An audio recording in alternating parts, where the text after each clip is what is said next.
حضرت ابو سعید خدری رضی اللہ تعالیٰ عنہ آپ روایت کرتے ہیں مدینے کے سلطان نے اپنی لخت جگر سیدہ فاطمہ رضی اللہ تعالیٰ عنہ آپ سے ارشاد فرمایا کہ اے فاطمہ تم اپنے قربانی کے جانور کی نگہبانی کرو اور اس کے پاس موجود رہو، کیونکہ قربانی کے جانور کے ہر خون کے قطرہ کے بدلے اللہ تمہارے پچھلے گناہوں کو معاف کر دے گا۔ ہر قطرے کے بدلے، پورے خون کی بات نہیں ہو رہی، میرے آقا فرما رہے ہر قطرہ خون کے تصدق سے، اس کے طفیل سے اللہ تمہارے پچھلے سارے گناہوں کو معاف کر دے گا۔ تو تمہیں اپنے جانور کی خوب نگہبانی کرنی چاہیے،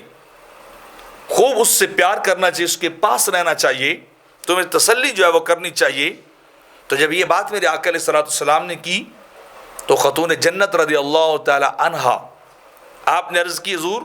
کیا یہ صرف ہم اہل بیت کے لیے خاص ہے یا ساری امت کے لیے خاص ہے؟ کیا یہ اجر کے ہر خون کے بدلے پچھلے گناہ معاف ہوں گے؟ کیا یہ ہمارے ساتھ خاص ہے یا پوری امت کے لیے؟ تو مدینے کے تاجدار نے فرمایا بیٹی یہ میری امت کے ہر فرد کے لیے ہے، یہ میری امت کے ہر بندے کے لیے، ہر مسلمان کے لیے درجہ ہے کہ جب وہ اپنے جانور کا خوب خیال کرے، موجود رہے، اور ذبح جب اسے کیا جائے تو موجود ہو، تو جو جو قطرہ گرے گا اللہ پچھلے ایک ایک قطرے کے بدلے سارے گناہ معاف کرتا جائے گا۔ تو یہ امت کے لیے اعزاز دیا گیا ہے۔ بلکہ ایک اور روایت میں آتا ہے کہ آقا علیہ الصلوۃ والسلام نے فرمایا کہ قربانی کے جانور کے ہر بال کے بدلے قربانی کرنے والے کو ایک نیکی ملے گی، جتنے بال اس کی پشت پہ ہوں گے، اس کے جسم پہ موجود ہوں گے، اللہ ہر بال کے بدلے قربانی کرنے والے کو